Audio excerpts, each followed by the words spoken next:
What's happening with it, y'all, man? It's your boy Game on Gabe. Happy holidays. I'm glad that y'all could join me. I'm going to give y'all today one of the most truly unique Kate Bishop builds that you're ever going to find. Now, this is going to be a meta level build, which means that this gear that I have is going to be pretty hard to get, but it's going to be something unlike any video that y'all gonna find for a Kate Bishop build right now.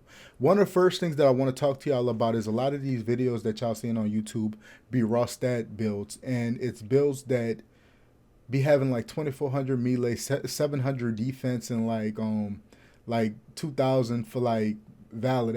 That shit's trash, man. They don't have no perks that's tied to it. It don't matter how high one of your raw stats is if you don't if there's nothing behind the build. And I'm not gonna throw no shots at nobody, but I'm gonna give y'all a K Bishop build that's gonna actually be meta. It's going to blow your mind. You're going to be tanky. You're going to do tremendous amounts of damage, and it's going to be one of the only K Bishop melee builds that's going to be able to apply the batter effect with complete ease. Now I've seen a lot of builds doing it with the power attack. We ain't gonna need that, man. We're not gonna need that. This is gonna take luck, bro. But I'm about to blow y'all minds, man. Let's see what we got for starters, man. All right, first thing we got right here is the bread and butter this entire build, which is the brazen Pim payload blade. Yo, this is it took some work to get this one, man. A lot of luck. It was on a vendor. A lot of times checking the vendor. I'll say no more on that one. First off the bat, you got the brazen Pim payload, which is a 29% chance that melee critical attacks will activate a Pim payload on enemy targets. Y'all, before we start this, I want to tell y'all one thing. I don't care who y'all watching for these builds. If every single thing on this build don't work together, I want y'all to never watch none of my videos. I'm never going to give y'all a raw stats build where there's nothing behind these stats but just numbers. First thing, like I said, 29% chance that a Pim payload. Basically, you're going to be applying the Pim status effect, the particle status effect on the target. And right under that is bread and butter right there. The gamma reinforced blade. Heavy combo finishes inflict gamma damage. So basically right off the bat, if y'all know what we're working with right now, we're going to be doing strictly heavy attacks. We're going to use heavy attack on heavy attack on heavy attacks because we're going to be applying not only the Pim payload on the target, but we're also going to be applying the gamma damage, and that's going to create a batter effect. That is the first thing that's going to make this build unique because you're not going to find too many builds that's able to do that, especially just using one attack. So the next thing we got is going to add on to that 29% critical chance attack is Duelist Boon. 15% increased critical attack chance on sword attacks. Now, like I said, we want to land as many crits as we can to be able to proc that Pim payload. And I'm going to show y'all in the video how that's working. So the next up is this is amazing. This was also on a vendor, and the most important thing about this was targeted buffs. Now, I have a very low range rating, but y'all gonna see again with the gamma tip arrows, with the scatter shot, it's gonna really help proc the 29.6% chance hitting the enemy or range critical attack will grant a damage buff. So as you can tell, when I start off a fight, I'm going to immediately just start spamming scattered arrows, which is gonna do bonus damage with the gamma damage. And I'm using it strictly just to proc the damage buff. Being I'm gonna hit multiple targets with scatter shot, that 29.6% chance is gonna happen so quickly. It's gonna be like bam, and I have a damage buff. That damage buff, we're gonna come back to that. Remember that damage buff though. Remember that. Next up is the Hawkeye Bodysuit, which I love the stats on it, man. Some resolve, resilience, and intensity on it, but mainly I specifically got this one. I had about 5 or 6 of these bodysuits, but I didn't have the final perk. So many people gonna ask, man, why didn't you get the exotic one? Well, the exotic one has a preset roll for each of the 3 perks. I specifically need a proxy armor because I want to be armored when I'm in proximity to other teammates. So these builds that I do, what I have in mind with them is Omega level content, which means end game content that's going to soon be coming where those builds with like 700 defense, that's not going to work. It's not. You're going to get hit one time and be out the park. Those builds is just for clout. This build, you're going to be tanky as hell, and I'm going to show you how you're going to be tanky. So The next up that we're going to follow it up with is the bread and butter of the entire build because it flows together. Now, these two first pieces of gear were very very important to get, especially the heavy combo finishes inflict gamma damage, and the scatter arrows do gamma damage because I build gear when you're doing meta level gear builds, you build around the best piece that you get. So the first time I was playing on some content, I was doing one of the Tachyon Rifts and I got Charm of the Storm. The second I got Charm of the Storm, I say I'm going to build around that piece of gear because of the gamma damage that it's doing. Increase the amount of gamma damage done with any attack by 20%. So what's going on with this is on top of the gamma damage that I'm doing on scattered arrows and the heavy combo finishes, that's being boosted by this piece of gear, but also lethal tachyon surge. So when I do kill an enemy, I have an 18.5% chance to create a tachyon surge. Surge increases all status damage by 50% while it's active, and it lasts a long time and procs often, especially when you're doing much damage. But the last and final thing that's going on with this gear is heroic assistance. Increases the charge rate of heroic support ability by 18%. That's really, really important to the tankiness of this build, and I'm going to show y'all why a little bit later. So remember when I told y'all every single thing about this build goes together, just like I told y'all in the Iron Man build. We coming right back around to that one. So remember how you have a 1644 melee ring, which will go up once I boost some of this gear some more. Heroic ring gonna go up, probably gonna be about 1900, and your defensive ring gonna probably be about 1600. That's beautiful stats, especially with the bonuses, perks, and effects that you're getting. But one of the key things about this was, remember when I told y'all with the targeted buff arrows, I don't want to use these arrows often because that's not where my damage coming from. I'm strictly using it to proc the buff.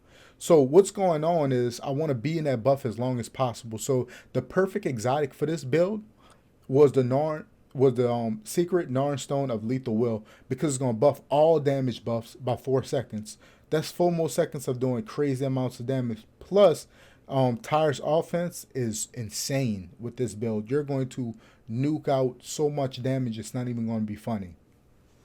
So now that we got why we're using all of this stuff, we're gonna prog down to the one piece of gear that I do want to change, which would, instead of double valor, I ideally want 3 valors for this, and then I would take that to the 140, and it would boost my own valor probably to around close to 2000, if not 2000.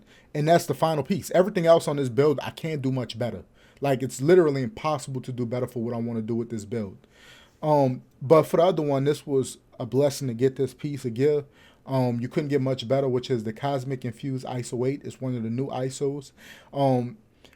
Man, if y'all know like me, one of the most deadliest things on this game is cryo damage. So to get a 6.3 damage reduction on top of the defenses we got with this build, it's tremendous, man. It's amazing. So the last perk, which is really, really neat, is the Reactive Supernova. We're going to be really in the thick of battles. That's why I really need to get the proximity armor, because I plan on playing next to people that's running Hulk, people that's running Captain America, that's able to take out large amounts of damage. So I want to be right next to them when they fight, and I want to follow them. I want to stick to them like glue. So when they doing damage, I'm right next to them. I got another damage buff on top of having 1531 defensive rating. That's crazy, bro. That's insane. It's gonna get higher. It's gonna get much higher. So cosmic damage, it's gonna do damage to them, but also people that's afflicted with cosmic damage, you get healed back from that. So that's really, really dope. So what's all that mean if you don't got the skills to go with it? So we're gonna go over and we're really, really gonna check what's going on with this. So remember when I told y'all bounce back over here and we go to the gear, and we're going to increase the charge rate of Heroic Super by 18%. Well, that's why we have Decoy. Decoy is our Heroic's support ability, which is crazy because I don't care for the damage of it. I've never really cared on video games to rely on a pet or pet-like things to do damage. But what's dope about this thing is, while you have your Decoy up, is going to give you the effect of Shadow Jacket, reducing incoming damage by 35%. Now this thing shoots out a cone around you, and it's a big old like force field looking thing that's pink. You can't even miss it. And while you're inside of it, you have a 35% damage reduction. It's going to make you tanky as hell. But then we're going to double back and we're going to go to our second heroic upgrade and we're going to get Healing Light. So that's a 20% chance the decoy will generate regen packs as it deals damage. Defeating enemies with the drone increases the chance. That's insane. So this is where a lot of your healing is going to come from. So the next thing, and most people destroy her, destroy your decoy. Don't ever destroy your decoy. Again, we need this decoy up the entire time for the Shadow Jacket perk. So one of the neat things about Warp Arrow is people look at Warp Arrow to do damage. No, that's not the point of Warp Arrow for this build. What I use Warp Arrow for is the perk Singularity, which is going to cluster everything up at one time. So normally what I do is I go from Warp Arrow into a Quantum Overdrive with the perks being used as Quantum Scythe and Quantum Magnify. And what that's going to do is sword attacks and our projectiles that pass through multiple enemies. So y'all kind of catching on to what's going on right now. I'm going to cluster a whole bunch of enemies in and just go ham. The Quantum Magnify is just, as it says, just going to, the damage is going to be improved by 10% with it, which is amazing. Now we're going to get to the Masteries. The Masteries are really, really important, so I want y'all to follow along with these. The first thing you're going to do is gather. You're going to get Flying Solo, which is going to increase the critical attack while juggling enemies. You're always going to be in the air with Kate Bishop. That's just the nature of her attacks. It's just how they work. Next up, you're going to increase the damage of all combo finishes by 15%. Of course, we spam and literally just heavy attacks, the heavy combo finisher. And then the next one you're going to get is, of course, performing a takedown generates heroic orbs. The next thing you're going to get is True Shout. You're basically going to grab every perk that's related to Scatter Shot. Again, Scatter Shot is not being used for damage. It's being used to proc the damage buff. Once you use that, you're going to strictly get into your melee combos. Next up, you're going to grab your intrinsic abilities.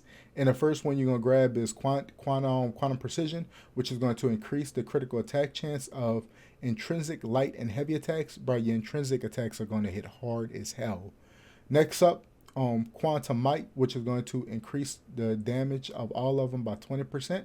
And the final one, you're just going to reduce the energy cost of your light and heavy intrinsic attacks. So the final ones, you're basically going to grab Overcharge Elementalist. So while Overcharge attacks increase enemy status meters, that's going to proc your pin payload and gamma damage. You definitely need that. The next one you're going to grab is Overcharge Finisher Boost. That's going to increase the amount of overcharge meter gained from all combo finishes by another 10%. And you're going to double back and finish in, bam, increase your critical attack chance of melee attacks by 10%. So you see how everything in this build is working together. And I know y'all probably like, bro, you got to show us something. I know y'all ain't think I was going to do this and not show y'all the build, but it's really important that if y'all do like this content and y'all do like builds like this, that y'all subscribe to the channel. Until the next time, this your boy Game On Gabe. I'm out, and enjoy this video I got for y'all, man. Let's get it.